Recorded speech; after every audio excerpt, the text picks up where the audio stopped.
Hello, everyone. Good afternoon. Thank you for joining us for another American Marketing Association Detroit chapter event. My name is Chris Williams. I am the VP of Programming for our chapter, and excited about today's webinar. For those of you who are familiar with AMA, I really encourage you to check out our website, amadetroit.org. You're going to get information on a lot of future events, some of the things that we're doing, and also if you're not a member, I would highly encourage you to look into a membership. As a marketing professional, it's been a really big game changer for me. It allowed me to network and allow me to connect with people and learn a few things along the way, and that helped me in my my everyday job. So would highly encourage you to check that out. Again, amadetroit.org. Today, we have a great speaker and a little bit about her. Teresa Mastin, PhD. She is a mass media at Michigan State University professor. She serves as the 10th chairperson for the Department of Advertising and Public Relations.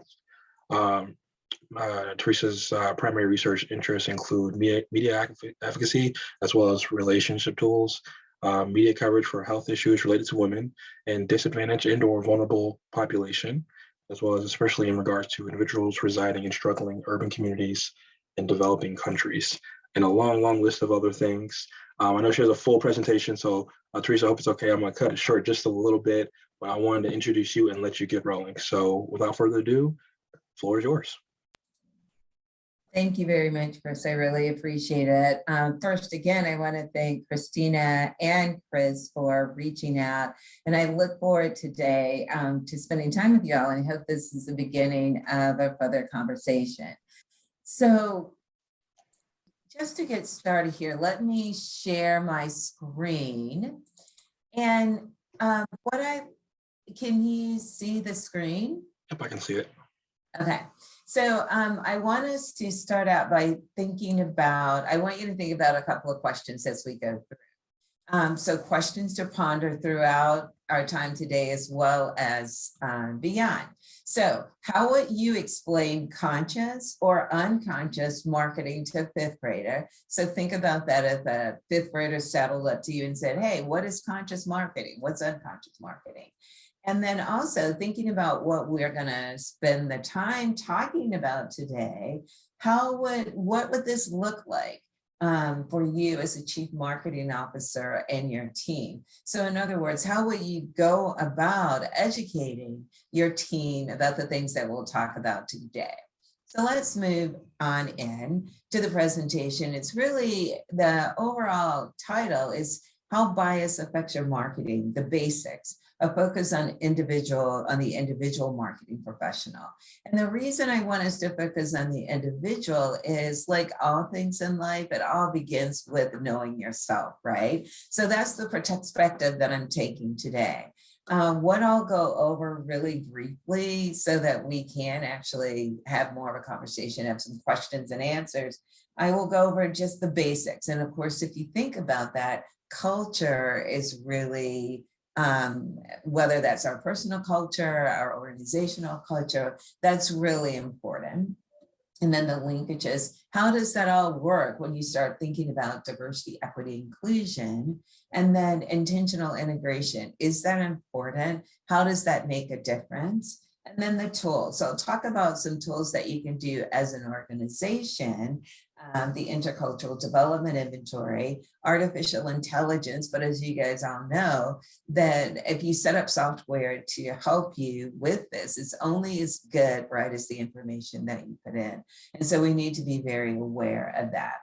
So let's get started with the foundational building blocks. And of course, that's culture. And so if you think about yourself and your team, or you and your organization, what is the overall belief system? You know, is it, everybody has a mission, everybody has objectives and goals, but what would you say? What would be the defined, and what would be the culture that's a part of the unwritten rules? And even if your organization is not willing to have that conversation, again, today we're focusing on the individual. What is it that you need to know about yourself so that you're comfortable moving forward and not falling into some traps? So then cultural sensitivity, it's a natural thing. In some ways, I think it's innate, and obviously a part of our experience is we're very sensitive to our culture. We're very aware of all culture, but do we do that? Do we try to understand that for other cultures? Again, self-preservation, you're thinking about, you're surviving. But if we're thinking about this in a marketing context, providing campaigns, developing campaigns, merging all of this together, we have to be aware of cultural differences. So there's my culture, but how does that blend in or work with, or sometimes butt up against other cultures? And then cultural humility, to be very honest about the fact that we don't know what we don't know.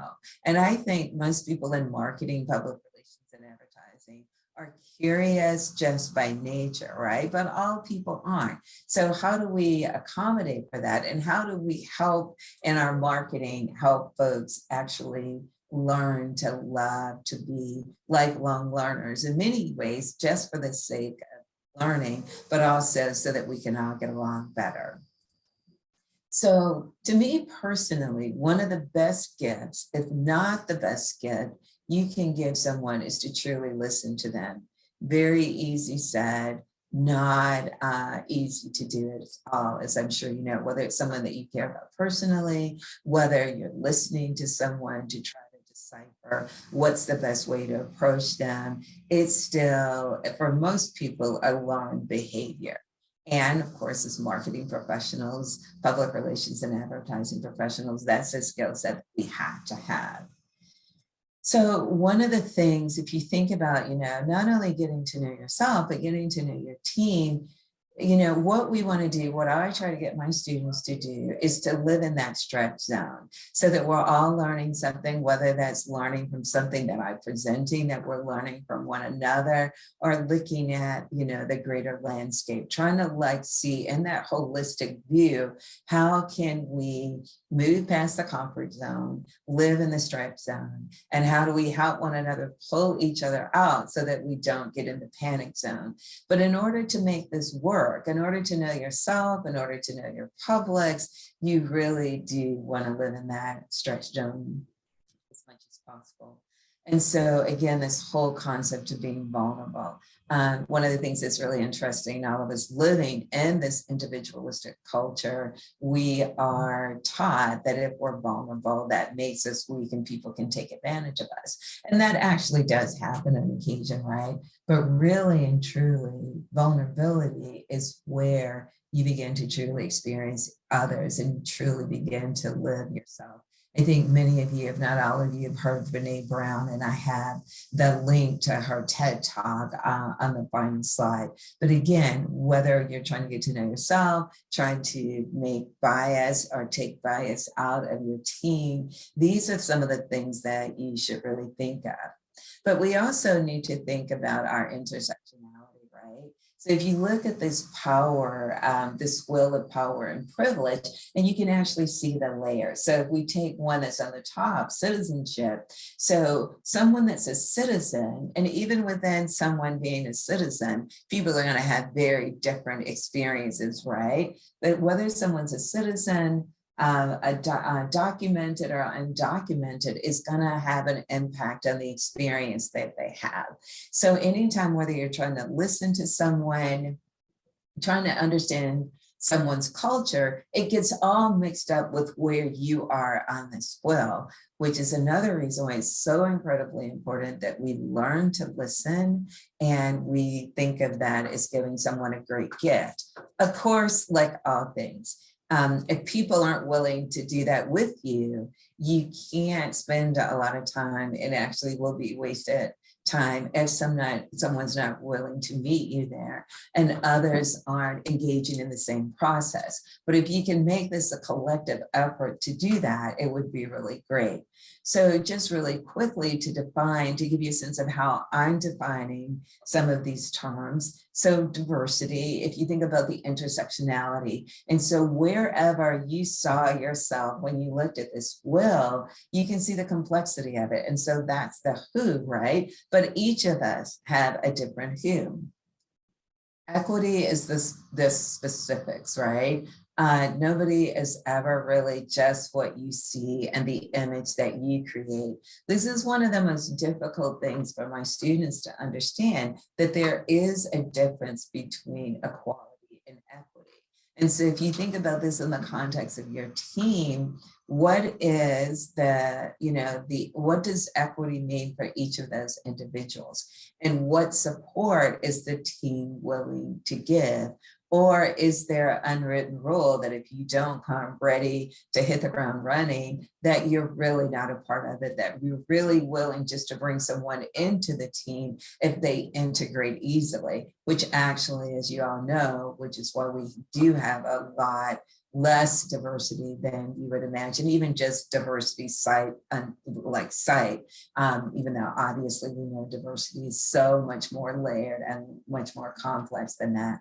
And then finally, the inclusion part, right? So if you, it's one thing to have the diversity there, to have the equity set up, but are you really comfortable bringing who you are, what in many cases someone said they brought table for, what they hired you for, your uniqueness. Do you feel comfortable sharing that? And it's only when everyone on the team feel comfortable sharing that there's really innovation.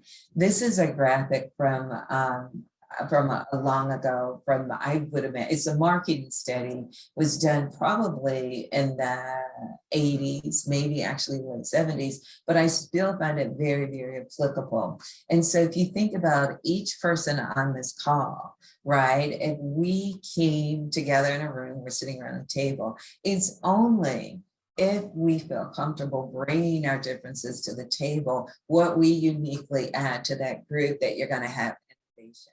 Otherwise, the only thing that you're going to have is probably a pretty picture for the annual report. So again, the whole part of those things have to go together: the diversity, the equity, and the inclusion. Otherwise, you're not going to see the results that you're trying to reach. So the intentional integration of the commonalities and the cultural differences, that's what's hugely important. I always think about this in the context of the Philadelphia movie with Tom Hanks and Denzel Washington.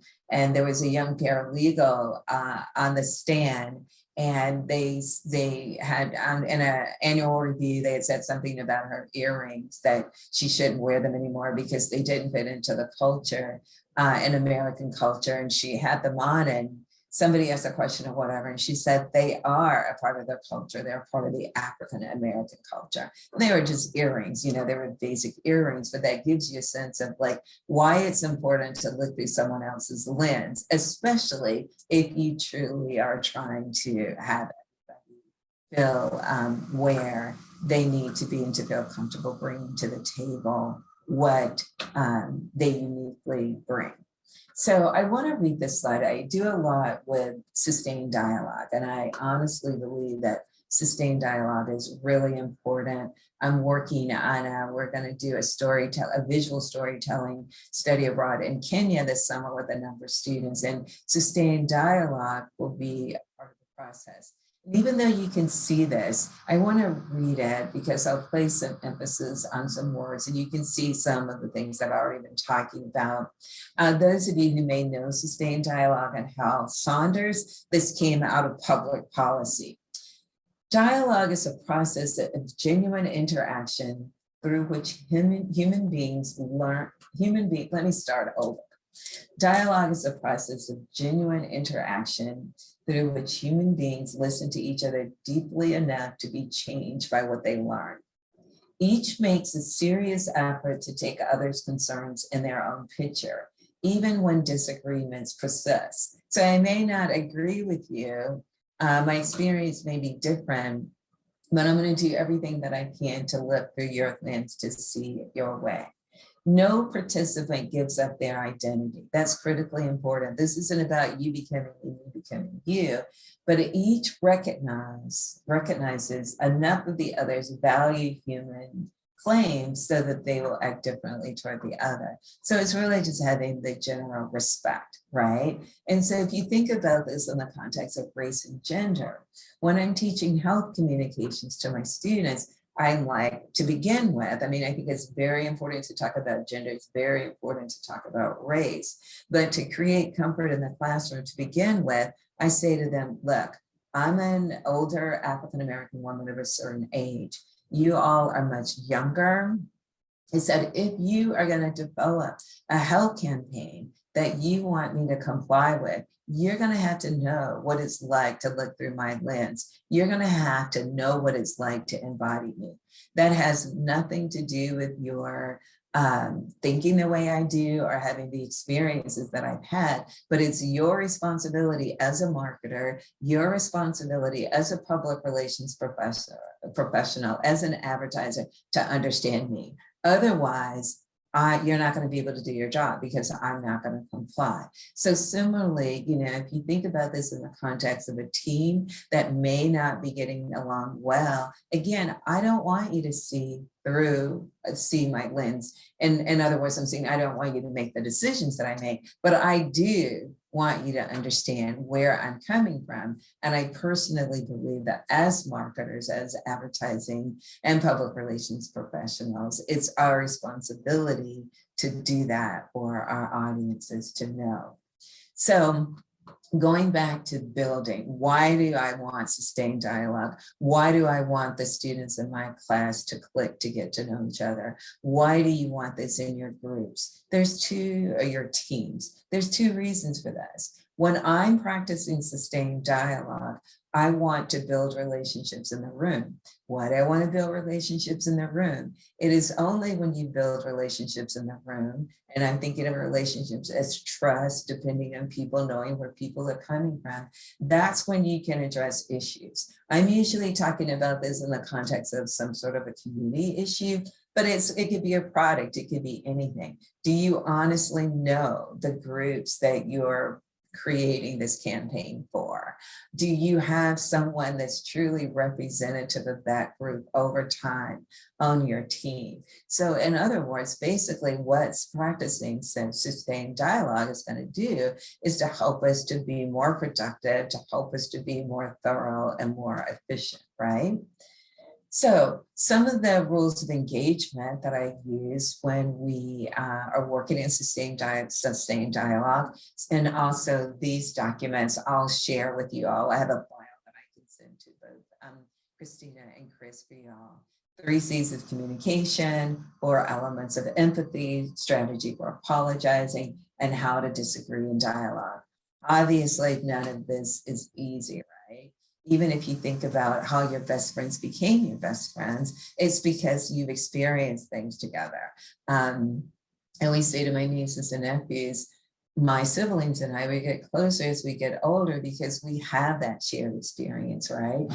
We know each other. We know where the other person's coming from. So the 3 C's of communication, and especially in a very diverse classroom or a very diverse faculty, I'm always saying to the faculty and always to the students, give everyone the benefit of the doubt. This is not the same as letting someone take advantage of you. This is not the same as letting somebody walk over you, but it's to give everybody the benefit of the doubt. And how do you do that? Collect the information. Make sure that what you're talking about, that it's really the facts, so to speak. And I know we live in a world where there's alternative facts these days, but for the most part, we know what the facts are in any given situation and connect that. Again, this goes back to listening to the person, looking through their lens, seeing what they might, and again, I hate to use the word triggered because I think it's abused and misused a lot of times, but a lot of times when someone's reacting to you, they're not reacting to you at all. Go back to that will, right? That will of privilege, that will of being marginalized. They could actually be internalizing, dealing with something that has nothing to do with you. And then if you make a mistake, step up and correct it, right? And they're always going to be, I shouldn't say always, but sometimes there's someone in your group or there's someone in the class or there's someone in the faculty who's not willing to do that. But don't let a bad actor's behavior impact your behavior. And then the 4 elements of empathy, if you can see there's a theme going here, giving people the benefit of the doubt, staying out of judgment, be really careful about perspective taking. And again, it takes a lot to create this sort of atmosphere, this sort of culture in a group, especially if the larger organization doesn't adhere to that, but it's important to do. Always acknowledge what someone else is feeling, and then demonstrate that the care that you feel for what the person's feeling. Doesn't mean that you disagree. You may wholeheartedly disagree, but acknowledge. I mean, so many times we all need to be acknowledged and to know that we've been heard, but we also, need to be heard as well. So that's the 4 elements of empathy. And then strategy for apologizing. Here, we are all tired of apologies, and we all do apologies where we're not really apologizing, where we say something very sad, like, well, I'm sorry if you were offended, not apologizing for the actions. The thing too with the apology, don't say I'm sorry, but, right? Don't go there, because that takes away, that's really more about you than the person. And then change your behavior, right? And that's the whole thing, it takes time. And sometimes we slip up, we're human, but change your behavior, share with the person that you've offended what you plan to do in the future. And then this is the really, really big ask, is to actually thank someone for helping you with that. And again, it takes time, and we're all at different points in our lives, right? And so we have to think about that as well. But if you've got a team, if you've got a classroom, if you've got a faculty where a critical mass of people are actually practicing this, then it is a beautiful thing to behold. How to disagree in dialogue. I've gotten to be really good at this, and I'm worried now that sometimes when I'm doing this with a faculty member, that they feel that I'm not listening to them when I say, like, help me to understand what you mean by X, Y, and Z. I really do want to know. I really am trying to listen. And then also too, going back to that will, right? The privilege will, I often say in a conversation, okay, so what about your experience make you think that? What about your experience led you to that? I personally feel, being at a predominantly white institution, the vast majority of my students are not African-American. And so in that regard, I also feel that they haven't had a lot of experience with an African-American woman. And sometimes I feel a heavy weight of making sure that they have a good experience, because I feel that they have a negative experience with me. It doesn't just impact me, it impacts a lot of the people who look like me, that that I don't want to them to have to suffer for that. Again, it's a slippery slope, right? But again, thinking about all of these different things and helping people to see why they're coming from where they're coming from. And sometimes, it doesn't make sense, but you have to help people to see that for themselves. And then in a group, give people the comfort to say, well, how do others feel like that? It shouldn't just be for one person. Yes, when I'm in the classroom, I am the person that's being paid to be in front of the classroom, but any group, any culture, it really, if it's a team, everybody has to step in on occasion. And then challenge with a credible counterpoint. And obviously that depends on what's going on in the classroom. When I'm doing something like this, we usually have 4 or 5 different issues that a group is responsible for. And so in that group, when something comes up or there's a challenge from another group, another team, then it's the group's responsibility to jump in there and help their teammates, very respectfully, of course, but just so that you understand that disagreeing with a conversation is not an attack on a person. It's mostly with the idea or the thought processes that are being moved. So I said that I would give you some institutional things that you can do together. Before coming to Michigan State to lead the Department of Advertising and Public Relations, I was at Northwestern University. I was in the medical school, in the Feinberg School of Medicine, as the director of diversity, equity, inclusion. And so one of the things that I would do at the unit had trouble, I would go and strongly encourage, they weren't always willing to take the intercultural development seminar. And depending on what the issue is, I could find out where they were on this continuum, anywhere from denial to adaptation. Usually, in most cases, unless it was a really critical issue, they fell on minimization, which is kind of a problem, right? Because that's just the status quo. And so let me give you an example of what that might look like. So in honor of Women's History Month, so say we're looking in the context of how women, say there's an organization and there's a particular department where women aren't advancing. And say they took this survey, and as a group, that whole group, that particular department, they fell on denial. And so in this case, it would be something similar to where people are thinking, will it work for me? It should work for you.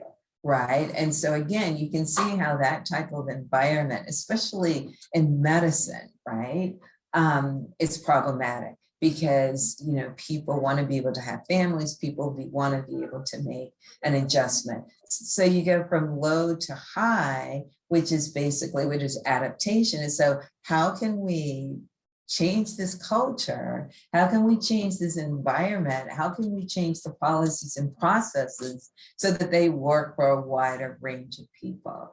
And it takes a lot to get there, right?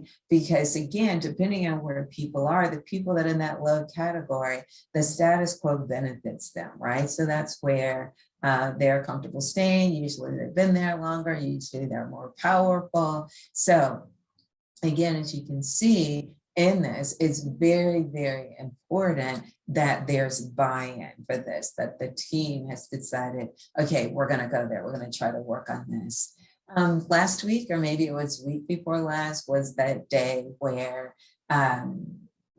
equal pay, where I think it will take women into October to make what men, the same playing field, have actually made. So, and so that's the 83 cents on the dollar. And so if you were to actually take this, sports would be really good because I think women in soccer actually won a lawsuit recently in this regard for equal pay. How would you actually go through that? How would the organization as a whole, but also the people who are making the rules, how would they have to change from that, this is the way it's always worked, to, you know, making it a change so that everybody could be included, everybody had an equitable way of being.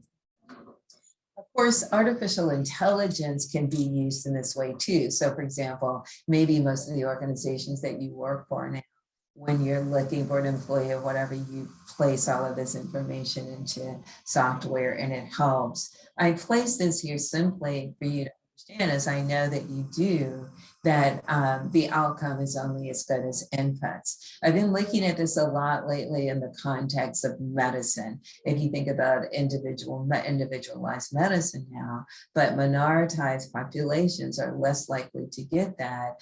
And the algorithms that are set up don't work in that regard. And that's simply because you get the information that you put in is only, the information that you get out is only as good as the information that you put in. So again, whereas these tools are great, they are not great on their own. It depends, you know, on having humans work with them. So the summary that I want to give you guys is this: is with everything, whether it's bias or, you know, sustained dialogue, all of these things, as we get to know each other, we really do need to start with the individual, and then we can go in at the group level. And so today, what I wanted us to do is to think about that. It helps us to understand how we relate to others. And, you know, one of the things that I love when I work with my students on this is that as much as it helps you in your professional life, it helps you as much, if not more, in your personal life. I also shared today some support tools, the professional development IDI, as well as, you know, we talked about AI, because people are talking about that now and using it a lot. But again, the key there is you're only going to get out, the quality of what you get in is going to be determined by the quality of what you put in. So in this regard, if we're willing to look at ourselves and think about our own biases, which is a whole another topic, you know, for another day, then as we get to know ourselves and then we take advantage of the tools that are out there, then we, by extension, actually improve ourselves and marketing. So in that, I want us to go through a little exercise. I feel like I've been talking a lot, racing along.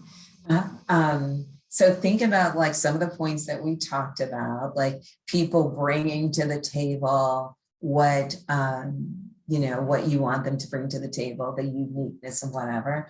I'm going to bring this up and I want you all to read the first little part. So what I would like for you guys to do is to read from, so the title is Detroiter. She's actually an MSU student. Tells why she feels ridiculed and degraded by an MSU instructor. So what I want you guys to read right now on your own is this.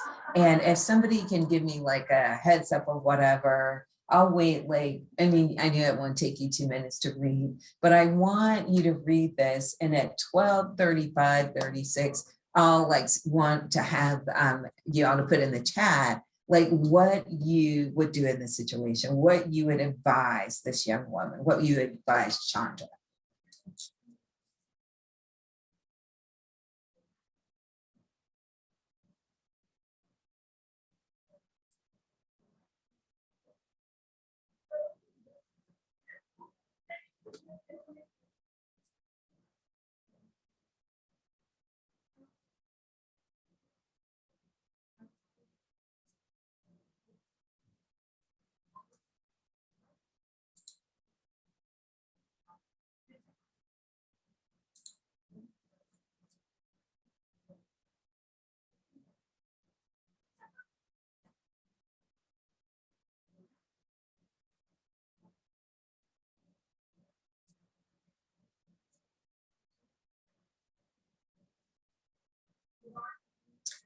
So again, the ask here is in reading this based on the points that I shared today, because you can't really say we've had a conversation. What would you advise this young woman, or what would you do? And think about, say this happened in your workplace, in your team, with the most junior person on your team. How would you address this? Or there could be someone participating who don't think that this is bias. How would you address this?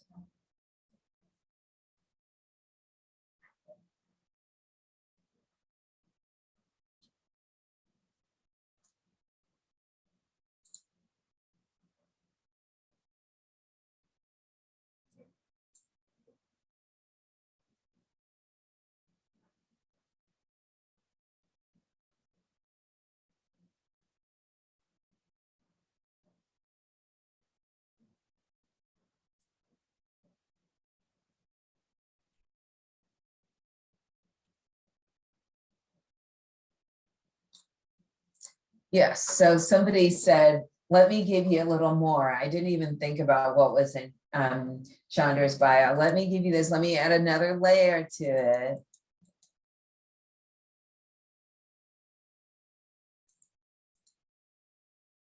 So that's the additional layer.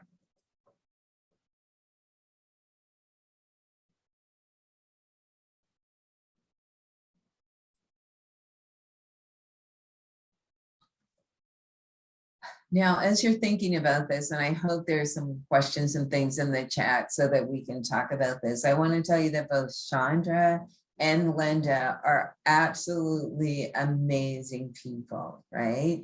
And so think about their different lens, right? And I don't know, maybe it's possible that some of you know either Chandra or Linda, and maybe some of you were aware of this story when it happened. But what I want us to think about is what this means and how this comes up. And again, you can take it and think about it in the context of, you know, where you are and your day-to-day. But these are the sorts of things that it's very important that we look at ourselves and that we're in an environment where we are engaged in sustained dialogue, where we have a way, step by steps, that we can actually talk about this so that we know that we really are thinking about it for the greater good, right? And that we develop a strength so that as things come up, you know, we're not constantly reinventing the wheel. Elise. We can allow Elise to talk. Give me 1 second. I can add her in here. Okay, can you all hear me? Yep. Yes. Okay, thank you so much for this presentation. Thank you for this opportunity. I was trying to type as fast as I could, but I noticed I had a lot to say, so I figured I'd just raise my hand. Great. So my background in current work is also in diversity, equity, inclusion. And so I think about these things a lot, especially being a doctoral student on, you know, that's why I added that layer, especially once I saw she said I was treated wrongly by my own kind. So I look at this in two ways. One, the instructor herself being a Black woman in this space, knowing she's at a predominantly white institution, especially in fields that are underrepresented by Black women in certain cases. The problem I see with that is she's probably been through this a lot. She knows what the industry wants. She knows that they're going to pick apart our hair. They're going to pick apart different identities that we hold. So therefore, I feel like not jaded, but there's this almost this barrier there because she's had to literally conform to get to a certain place. Doesn't mean that she's wrong in her education, the way she's handled things, but she knows what those barriers are. I think the problem is that it could have been a conversation with her student as to, you know, how do we, I'm very big on breaking barriers. I'm very big on challenging the academy. Even in my own research, I research the experiences of fat bodies, and not a lot of people are having these conversations. I challenge the academy every single day. So when I look at marketing tools as a photographer, I use that as visual activism to push back. So why wasn't that should have been a teachable moment for the instructor to say, this is where I could say this is a new narrative. People nowadays are not following traditions or willing to put themselves in a space where they have to code switch to look like different people. We see natural hair being showed up in different spaces, and it took a very long time where we see campaigns from Dove. When we think about people who have literally had to pass bills in New York and in Los Angeles just to make sure that Black people are not policed. So I think there's a teaching opportunity there, and the problem is you did it in front of an audience who already has this bias against Black hair, or may not even know they have these biases. So using that visual activism and using that as a space to push back against those narratives, I think is key. So to see this, I'm upset because now this young girl, again, now has been taught by her own, she has to shift to their narrative versus challenging it and pushing back. So those are my thoughts. So Elise, let me say, we can just stop now because you hit the nail on the head. So they were both looking through their lens, right? And so you would hope, and again, both Linda and Chandra are wonderful people, and you would hope, you know, people are where they are. And that definitely was Linda's experience. And then I think we felt her.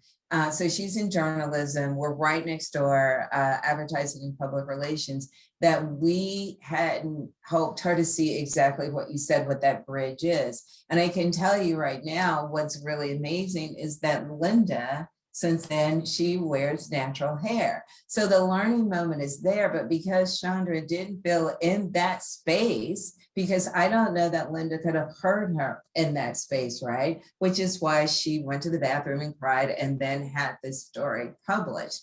And so we want to prevent that as much as possible. We want to make sure that we've got these sustained dialogues that in our teams, in our groups. And the reason I wanted to share this example, the complexity of it, right? And so this is out there, and it's great that it's out there, but it was really hard. And so now as a result, there's been a lot of learning moments. There's been, you know, a lot of change as a result, but these are the sorts of things that don't have to happen. And thank you so much, Elise, for the work that you do. And, you know, the thing is too, we had another incident here that didn't make the media. There were like 3 generations of African-American women in a room, and we all saw it differently. And what I was really worried about Whereas if the three of us had been in the room alone, we would have worked it out. But I didn't like the way it played out in this space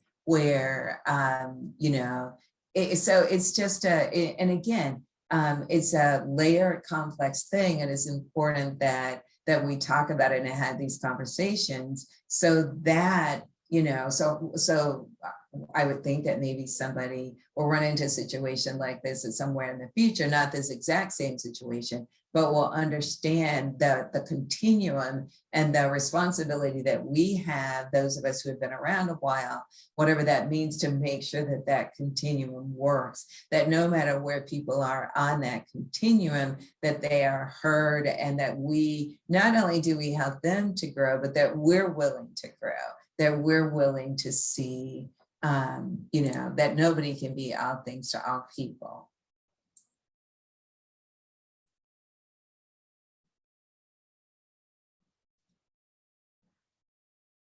And I'm reading, if whoever place something in the chat, if you'd like to, say it, that's fine. Let's see. Oh, okay. So I think everybody can see the chat, the book called Believe It. So, and I don't know if people will be able to have access to the chat after the meeting, but that's really helpful. Try to help the student figure out her options and determine for herself where she's comfortable.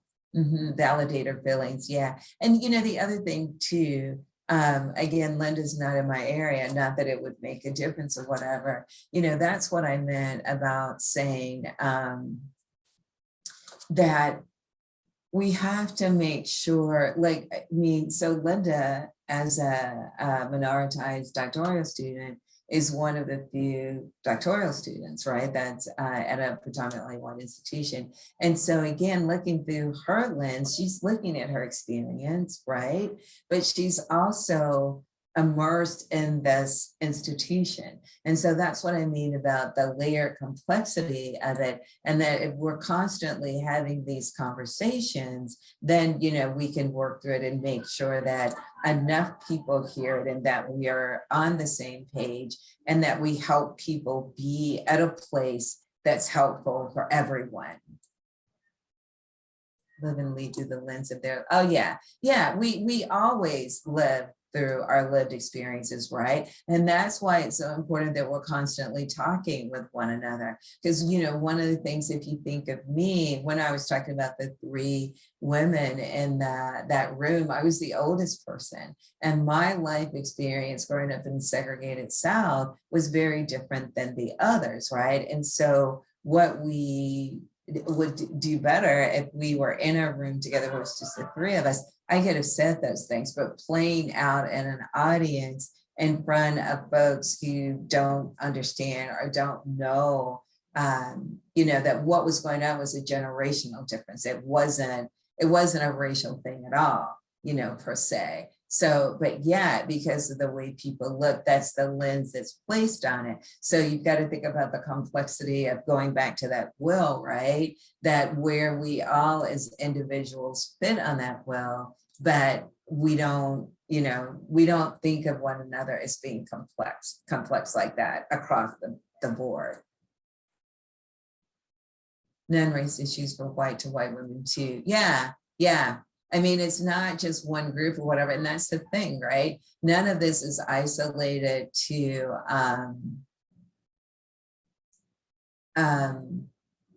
I can't read and do this at the same time. Oh, that's a good point that you didn't think it was natural hair, but it was the way her hair was. That's a good point. It did play out here as natural hair, and I'll slide down here in a minute so that you can see the next image of Chandra. And Elise, did you have your hand up again? Please feel free to. Yeah, yes, I did. Sorry about that. And I don't take up space from other people if y'all have things to say, but I came because I have a bunch of questions because our marketing department needs a hug. Something that I wanted to kind of get your thoughts on is when we see images of these multicultural groups of students hanging out together, and we know that may happen, but we don't necessarily see it in that same capacity. In what ways can we have conversations, especially with predominantly white institutions to make these shifts to not tokenize certain groups, especially in marketing, because a lot of them don't think it's a problem. They think it's just like, no, we're showcasing diversity, but they don't see the bigger issue is you're only showcasing diversity in these spaces like the multicultural website or the diversity website or some initiative. And we don't see that across all publications in a lot of entities, but specifically I'm in higher ed. So that's why I'm asking that question. Right. Well, first of all, not only is it's dishonest, it's also not ethical, right? So for example, I won't say what department, I won't say what college, but this happened. I feel like I lost a year. So when I say last year, I'm probably talking 2019, because that, I mean, we're all back face to face now, but that was the last time that we had this sort of interaction. So there was a young man who came in, I won't even say what his race, ethnicity is, it doesn't matter. But he came in, and then he came to this meeting and everybody's like, hey, you know, how are you doing? He's like, I didn't realize that I was the only one. I didn't realize that I was going to be the only graduate student of my race and ethnicity. When I looked at all the pictures and everything, it didn't show that. So first of all, the marketing department needs to be more diverse, right? And so, but I realized that even if the marketing department is somewhat diverse, the decisions aren't always made in that way. You know, sometimes, unfortunately, the things that people respond to is that could be a real legal issue. I mean, you know, so usually, you know, when we're going around taking photos like that, we're having students sign the whatever, but it's just really dishonest, and you're gonna deal with the problems later. So the thing is to the people who are making the decisions, just make sure, and I say this, and I know how difficult this is, that you're in that circle, not only making the decision, but that you're also helping to approve what's going to go on there, whether, you know, it's a website or whatnot in that regard. The real problem comes when they don't, when you can't crack the code, like you can't get in and you're not, you know, a part of it. But that at the larger level, there actually should be someone that's a part of the permanent team. We had the president lives on campus now in Cal's house. And so last night, all chairs, directors, and deans went over. And so this one young woman walked in and she's like, oh my God, I had no idea there were so many women chairs. Or there weren't women chairs. There was just a few women chairs. It was actually what was going on. It was the chair could come plus one, and it was all of the men chairs' wives. And so again, that's just a part of that example is not really, you know, in there. And of course, we've been trying to just gender-wise, right, increase the number of female chairs, and there's the largest number that there's ever been, but that's still a tiny number. And so what do you do going back to the IDI? How do you change the culture? Well, if you think back, it's only going to get worse, right? So the number of chairs, women chairs that were there last night is going to go down. And you know why it's going to go down? If you think about, so my department, the number of young women that I had who have small children. So think about their productivity during COVID, because they were trying to do their research, take care of the kids, homeschool and everything. And yes, the vast majority of them, it's a two-parent household, but the mom ended up doing the bulk of the work. So if you start thinking about promotions to full professor, to chairs, to deans, that sort of thing, that's, I think, in you know, the next 5-10 years or so. And it's not like COVID is over. I know that we talk about it as if it's over, but it's not. And so all of these sorts of things. So how can we actually change processes, procedures? And of course, the common refrain is always, well, that will cost so much money. Yes, it will cost so much money, but it also says where you spend your money, right, is where your priority is. And if, you know, that's not priority, I don't know what is. So it's, you know, all of those things running together. But if you don't have people that are part of the team working on the problem every day, it's going to quickly go back to the status quo. And especially in the political environment that we're in right now, not only the status quo, you know, we could even move back laws wise and everything to a lot of regressive behavior and policies, if you will.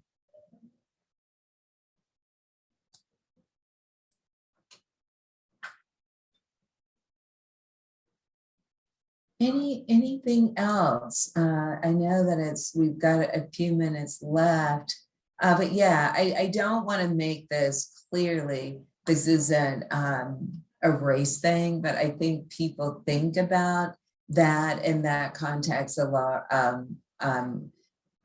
in that way, but it's across the board. Like, I give you an example. We're in the process of hiring a new faculty member, hopefully more than one. It will definitely be more than one. And so in the college and in the university, this is supposed to be the year of diversity, equity, inclusion.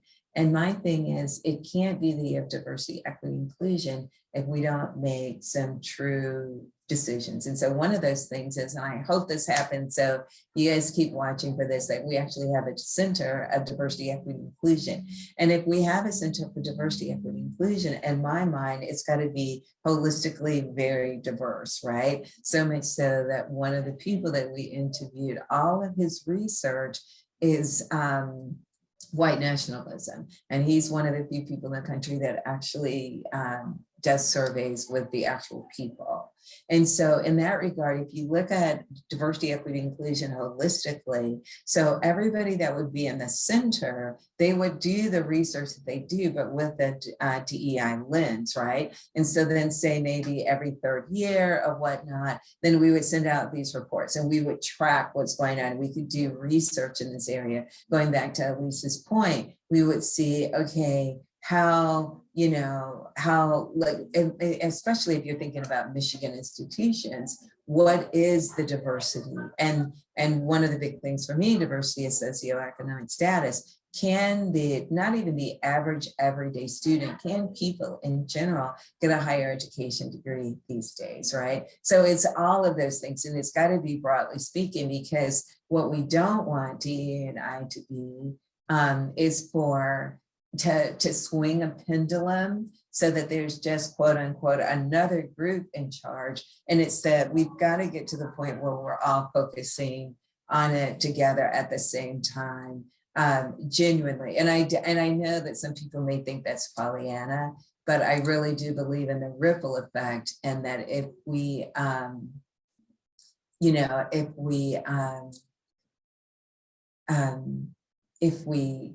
work on it together, we have enough people with that ripple. And I'm not talking about a national stage or international stage. I'm talking about in our own little world, and those ripples go out, and then our communities will change, and then, it will blossom from there.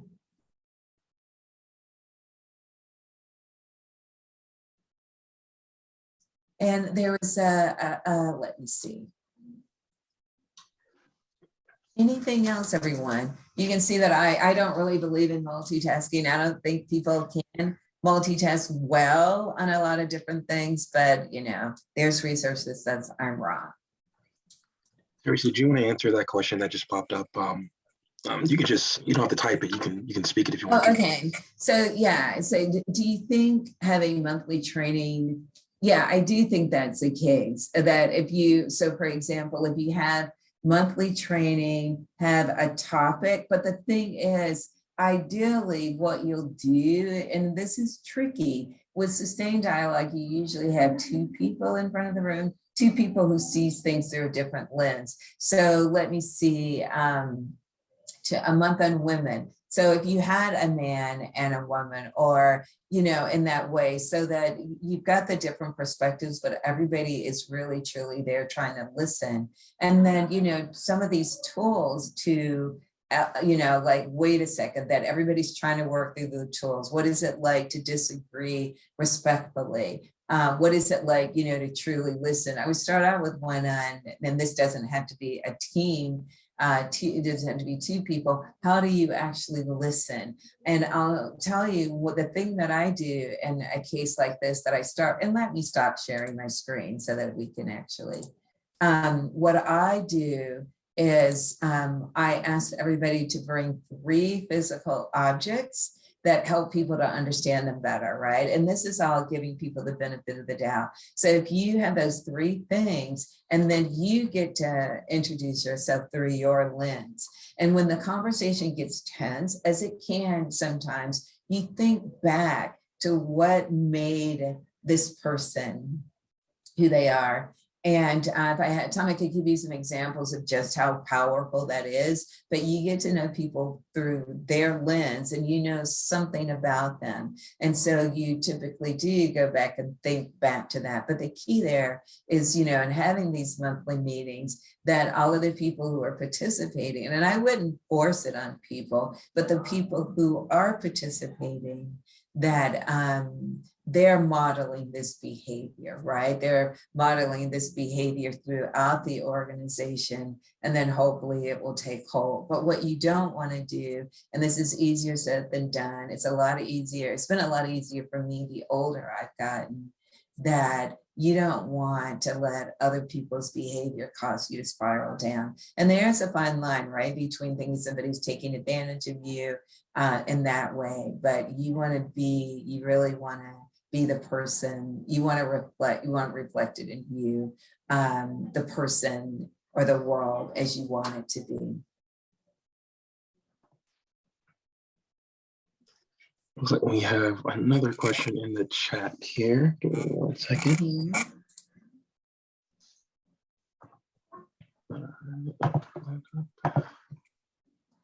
Yeah, and as far as youth is concerned, yes, you can definitely use it with youth. It actually, sustained dialogue, there's another component. It's really used a lot more in undergrad. I don't know that it's actually been used a lot in, I don't know that it's been used a lot in elementary, but it's been used a lot in undergrad. Yeah, and I'm more than happy to providing materials. And Sustained Dialogue, the Sustained Dialogue Institute, they have a lot of information online. It's a really, I've been through like all of the trainings, really inexpensive process. And if you don't want to go through the training, I can get you material that will help you with your particular group.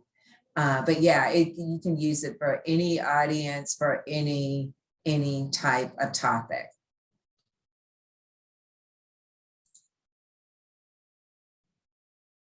Yeah, and you know, just really quickly before we go, like having people who've been around forever mentoring, one of the things that you might consider doing, this is really tricky. And again, it has to be, you know, have people be up for it, but to have reverse mentoring, have those young people be mentoring those other people, right? And so again, if you truly want to learn and you want your organization to change, you would be susceptible to that reverse mentoring.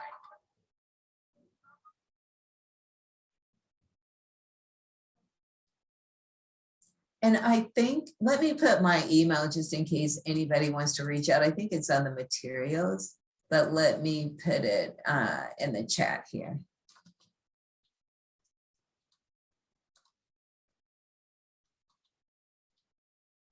So again, it was really great spending time with you guys. Just reach out, and if there's anything that I can help you with, I'm more than happy to do so. You guys have a great day. And again, thank you so much, Christina and Chris. No problem. Thank you for sharing your insight. This is very insightful. I can see that a lot of the attendees got a lot from this as well. I'll give everyone 1 last minute to ask any questions. Also to take down Teresa's email address. But yes, Teresa, thank you very much. This is very insightful. Okay, everybody, take care. See you around. Take care, everyone. Have a good day. Bye.